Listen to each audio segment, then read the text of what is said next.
Hey everybody, welcome back to Elemental Cartomancy. I'm here today to share another deck with you, and this is a deck that I'm really excited to share because I've been kind of like keeping my eye on this for a while, and it finally came in the post just this morning. This is the Explorer of the Soul tarot deck and guidebook, and this is created by Angie Banicki, and the work, sorry, the illustrations, the art is by KASEY Jones. So let me switch this so as you can see. So I've been a fan and I've followed Angie for many, many years. Angie was a high profile publicist, and turned, she was a publicist and she became a tarot reader. She got into the tarot and she started reading it for our high profile clients, and she's kind of became the tarot reader to the stars. Um, if you so I'll link Angie's website and whatnot in the description, but if you search her on like YouTube and stuff, then you'll see that she's been on like kind of your like TV shows and stuff, reading tarot, and like showcasing the tarot to people who otherwise maybe wouldn't have seen it. Um, so I think she's a really cool person. I think she's done really cool work. And I'm excited that she's finally created her own tarot deck, and I'm even more excited that I've got it here in my hands and I'm sharing it with you. So this is the box that the deck comes in. It is a I'm struggling to get it open. It's a magnetic style box, and it opens right out like this, and you've got this wee gap here, so as that if you've got the cards sitting, you can kind of reach in and lift them out. So it's done really, really well. It came with a wee card. So um, when I ordered, I was kind of like speaking to one of the one of Angie's team, the Explorer of the Soul um, fulfillment team. That's the word I'm looking for. Um, a lovely, lovely person called Tara, who couldn't have been more helpful. So I just want to give a shout out to Tara. She was absolutely lovely, and she was so kind of considering I'm just one person, over in the UK, just like really friendly, and she couldn't have been more helpful to me. So thank you so much for that, Tara. Um, just like to let you see kind of the the artwork on the box and stuff. On the back it says introducing the Explorer of the Soul tarot deck, a new take on the masterful Rider-Waite Smith deck that embraces the everyday magic of modern life. This deck, along with its unique use of music channeling, will bring joy when you need a boost, contemplation when you need to go in, motivation when you need a push, and an embrace when you need to be held. Most importantly, the deck will help you explore your inner self with as much love as we could muster. Come adventure and explore with us. And on the inside, it has this as well. It says, Dear Explorer of the Soul, welcome to your inner journey. This deck was created with the intention to bring about the magic synchronicities to your everyday life. These cards have the inexplicable power of giving you what you need to know in every moment, and will spark your own personal brand of knowing and revelations. So use accordingly on life's adventure. Start exploring, Angie. Um, it comes with a guidebook. This isn't a little white book. This is like a medium white book, I'll say. It fits in the box with the cards. Um, this has been written by Angie. So within the book, we get a wee note from Angie. Um, some information on music channeling. So this is something that I was inspired by Angie. So Angie um, has done this for years and years. All the kind of whenever I've seen her, on like YouTube. Whenever I've searched her on YouTube and found videos of her, like kind of um, appearing on TV, or with different people, she's always had music playing in the background, and she uses the music that's playing to channel from. So if she's reading up for a particular question, and like the song title or the lyrics of the song that's playing might have like a message for that reading. So there's a bit of information about Casey, the artist, about Angie, um, some information about reading the cards. There's some basics on the majors and minors, some information on the numbers and the chords, which I think is brilliant. Um, more on channeling music, some spreads, and then we dive in with the card meanings. So for the majors, you're getting about a page and a half. For the minors, I think it's a page per card. Um, and we're getting upright and reverse meanings, and we're getting a song with each card. Angie says in the book that when she was writing this, she had music playing, and whatever song it was that was playing when she was writing that entry, she would make a note of it, and that's the song that's noted, and for each one. So there you can see for the Ace of Wands, we've got two, Light My Fire by the Doors and Fire in Your New Shoes. So that's the information that we get in the book. Now onto the cards. So, oh, sorry, I beg your pardon. Actually, the other thing to note is that it comes with this beautiful velvet purple bag. So you can keep the cards in this, and this actually the cards within this bag fit in the box along with the book and the other wee bits that I've got in there. So that all fits in there, which is great. And I know because I checked. Um, the cards themselves. So this is well, let's do a size comparison first. So in comparison to your kind of a standard US games, let's see. So if you can see there, yeah, you can. So more or less the same size, just a little bit less broad and a little bit shorter. Um, so except more or less your standard tarot size, except just that tiny bit smaller. So right away we can probably say that this is going to shuffle really well, and yeah, it's going to be very handleable. If you're used to handling normal size tarot cards, then this will work for you.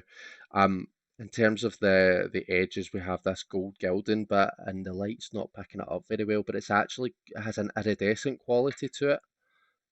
So I can see it really well here, but the camera you can kind of see there a bit of the hue, but it has this beautiful iridescent quality to it, which isn't something that I often see in gold gilded cards. So that's really nice and quite different. The cards are the card stock. It's quite I don't know if I want to say glossy. It is very slidey, um, and it does have a kind of a gloss finish. But they're really slidey and they glide really nicely, which really works for me because I'm one who likes to kind of spread my cards out like this and sometimes pick from them. And this deck does that really well. And a lot of the modern decks that have the matte cardstock that we love so much, they don't actually glide very easily at all. It's quite difficult to fan them out like that. And that's something that kind of well, it's not a massive issue, but it's just one of these things that I like in a deck. I like it to be nice and glidey and smooth. Um, so yeah, that's the size, that's the cardstock. We've talked about the edges. Let me stop talking. I'll flip through and let you see all of the cards. And you can see what you think of the deck, and we'll come back at the end and we'll do a wee sample spread.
Okay, so I forgot to talk about the backs of the cards. I kind of showed you, but I didn't quite show you the cold stamping. So this star in the center of the back is cold stamped. So you can see if I hold it in the light in the right way, it's foil. So that's really beautiful, and the gold kind of a border around the edge is cold stamped as well. So really well made. Feels like a really luxurious deck to use, which is nice. But and this is where I'll come on to talk about the shuffle. It does work really well. Like it's not one of these decks that's been made so well that you're scared to use it or that it's just impractical to use. I said it's a nice size, so it's nice to hold in the hands. It's quite malleable, it's quite bendy, so you can riffle shuffle it quite nicely. We get a nice riffle shuffle and a nice bridge on it, so it works quite well if you're a riffle shuffler. You are always going to get that kind of a wearing to the edge and when you riffle shuffle, but that's something where, if you don't like that, then just don't riffle shuffle it. Because of the nice size, it overhands really well too. Um, okay, for a sample spread, so recently I was asked a question by someone, and it was basically they had been presented with an opportunity to work abroad, to move and work abroad, and the work that they would be doing is something that's quite, it would be quite a turn for them. It would be something totally different from what they were doing before, from what their family expects from them. So they had come to me for some advice on what to do in that situation. Now I read for them at the time, but I'm just going to use that as a sample, a sample question to pull some cards for. So let's pull some cards from the Explorer of the Soul. Now I'm going to pull a 3 card spread. I'm going to use the Zoe spread.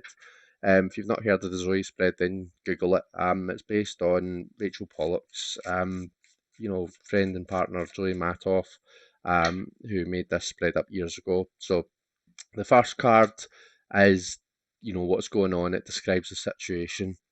Um, the next 2 cards are the kind of advice as to what to do and what not to do. Now, I think when Rachel talks about this spread, I was listening to a podcast just recently where Rachel had spoken.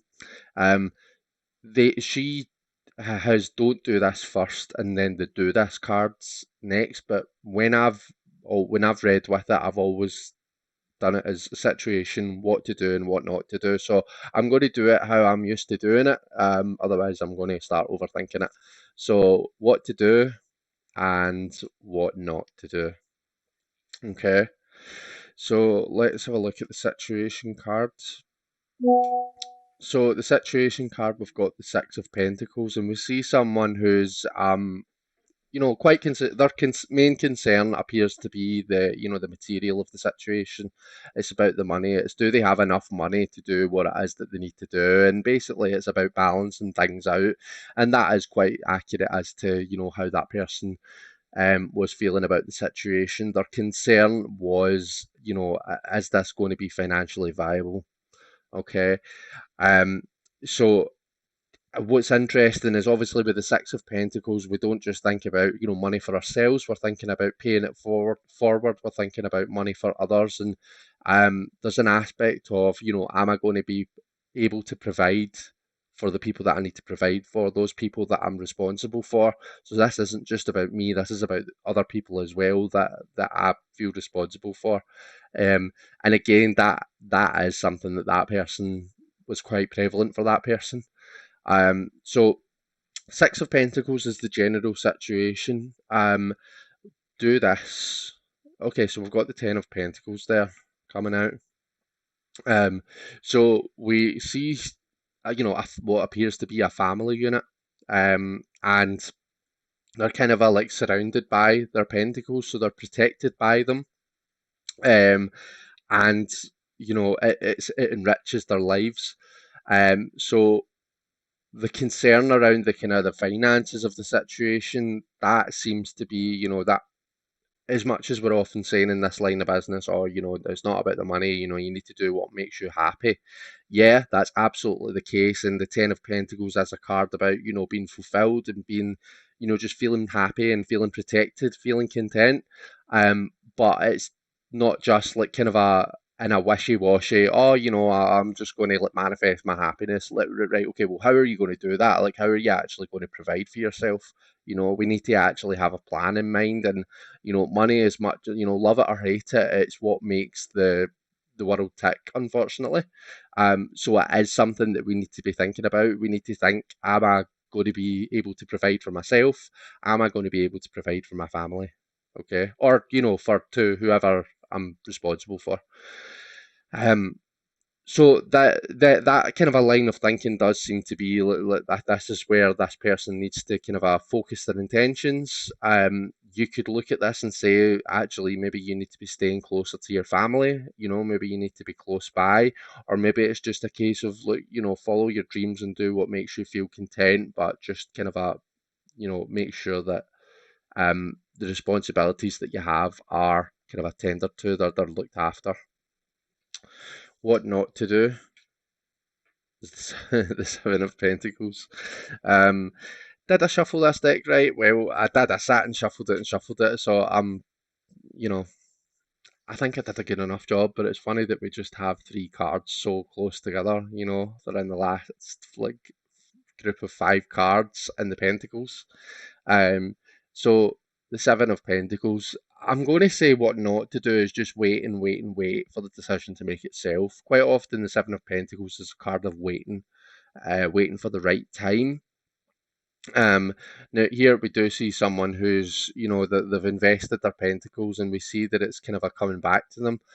But that obviously, like from when that seed was planted, that's taking time for that tree to grow. So don't just wait until like the decision is essentially made for you by circumstances. You need to make a decision for yourself. You need to decide what's right for you. Don't leave this to the powers that be. Don't leave this to something out with you to make the decision for you. And even like if you look at her posture, she has kind of a weight in her arms across. She's almost looks like she's leaning back, resting on that branch. Um, so absolutely don't wait and don't let circumstances dictate what you are going to do. Um, it's good that you're focused on the financial viability of the situation, but you need to be empowered and you need to make the decision for yourself. And by all means, take into account all of the stuff that's important. So think about those that you're responsible to. Think about whether they're provided for and how they're provided for. Um, but as I say, don't just wait until a decision is made for you. I.e., in this situation, don't wait until the opportunity closes itself off and it's no longer. And um, yeah. So that's um, that's what I see in those cards. That was just to kind of let you see them in action a wee bit. Let me lay out some more cards just to let you see how they look in a spread. So let me know what you think of the deck. Um, I will put details in the description for anyone who wants to purchase this deck. Um, Definitely glad that I did. It's an absolutely stunning deck of cards. Nah, I think so. I'm looking at the cards that have come out afterwards, and it's not. It's not that I hadn't shuffled it right because as you can see, they're very much mixed up. Um, those were obviously just the right cards for the situation. Okay, thank you very much for watching, everyone. Take care, and I'll see you all later. Bye bye.